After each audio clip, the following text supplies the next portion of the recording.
fellow collectors, Shuki here with a review of the Power Rangers Legacy Collection Psycho Green Ranger. So, for those of you that might be stumbling upon this video and don't know, the Psycho Green Ranger is a character that debuted in the Mighty Morphin Power Rangers comics. It's on here, issue 20 of the comic.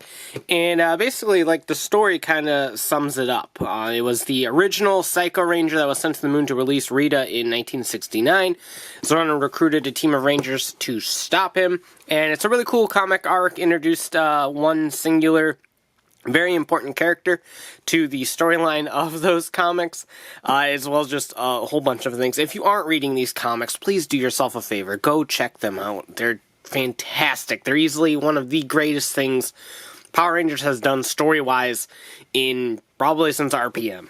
And some people would even argue more than RPM. And I wouldn't even argue against that. They're great. So it introduces Psycho Green Ranger, because the Psycho Rangers are super popular, and green was a color they didn't use yet, and it was a color that's on the Mighty Morphin team. So, there we go. So, beautiful slipcover. I should probably say where this was. This was a San Diego Comic-Con exclusive release at the Boom Studios booth. Now, obviously, this is by Bandai America, as it shows right up there.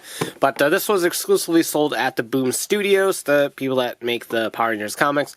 At their booth, you can buy it for $45, or you could buy it in a bundle with a, was a Mighty Morphin issue 28, I think, cover with Psycho Green in his monster form on it. That looked really cool. I don't have that in hand yet, but you could buy that as a bundle for $50. So, pretty good deal if you ask me, but you can see the Ranger right up there, and his little Psycho Dagger weapon. Forgot what its actual name was, but this is a style. A look at the style of the new Legacy Collection figure packages. Yeah, they changed it up right before they lost the license. So you have like an image of the Ranger right here, like their name, the logo of the series. It does say Mighty Morphin because the comics, and the generic logo up there, so pretty cool. And on the back here, it just shows off the figure. It's a nice matte finish on the package, and then the character itself is gloss. So they did a fantastic job on the packages of these, and the slipcover for that matter. So I talked for a solid 3 minutes about the package. So let's go ahead and get this open and take a look. As much as I don't want to continue to ramble about the packaging, I do want to give them props. There was no ties or anything inside the package, so it is very, very collector friendly. There's nothing to cut or break or anything like that. So very collector friendly packaging. Props to them on that. So move him out of the way real quick. Take a look at the Dagger. I love the design of this thing. I think it looks great. It's very reminiscent of the Psycho Ranger's actual weapons, while combining elements of like the Dragon Dagger and stuff. You got the coin in the middle to kind of represent that. Granted, it isn't a musical instrument or anything like that, but the paint is wonderful as well. You got gold, silver, metallic green, black. It looks very, very nice. You can tell this is a premium sort of release. So here is the Psycho Green Ranger, and this is my first time handling any of the Psycho Ranger figures. Red and Blue have started debuting in like Australia, and I think the UK and stuff like that. Basically anywhere that's not America. So we should be getting them hopefully soon-ish. If not, it's time to hop on the import train. But I do like the Psycho Ranger mold. It feels nice. It is a little bit hollow in some places to me. That could just be me. It's not necessarily a figure thing, but yeah, everything looks great and feels great too. It kind of retains that whole thing with the Legacy Collection on how the joints feel loose, but like they're not. They're not loose at all. You can wiggle them a bunch, and there's very little movement. So they're not loose joints. They just feel very fluid, I guess is what I'm trying to say. And that was kind of my thing with the Legacy Collection in the previous reviews, is that they always kind of feel very fluid in their joints.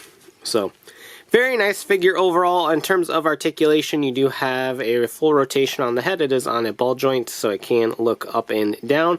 And the neck part is on another joint, so you can get a full range of motion up and down, particularly down. He is very sad. He's depressed. He's a depressed Psycho Green. But the metallic green throughout here is absolutely beautiful. All of these little like knuckle diamond little notches and balls, I don't know what to call them, are all painted a very beautiful silver. This nice pearlescent white throughout here. Like, everything just looks very, very stunning on this figure. So superb job on that. If all the Psychos look as good as this, definitely release them all, please. Hurry up. You're running out of time. Even got some little green on his butt. Got that green booty going on here. I don't know what's wrong with me today. But jumping back to the articulation, this is on a swivel joint up here. Got a double joint at the elbow. Elbow? Yeah, that was an elbow. Kind of the traditional figure arts style. Ball and swivels up there at the wrist. So there is that. You got the ab crunch. Very fluid ab crunch. Is actually really good. A swivel at the wrist. There's no like lower sort of articulation there. Thigh is a ball and socket joint right in there, as well as a swivel at the thigh itself. That's a hip, not a thigh. Double joint at the ankle, so you can go a whole lot of direction there, as well as a kind of swivel system down here at the ankle, and there is a little bit of ankle tilt as well. So tons of articulation as always with this these things, but very, very cool. And unfortunately, like, that's really about it. Size-wise, these are like 6-inch scale figures, give or take. So Marvel Legends kind of scale figures.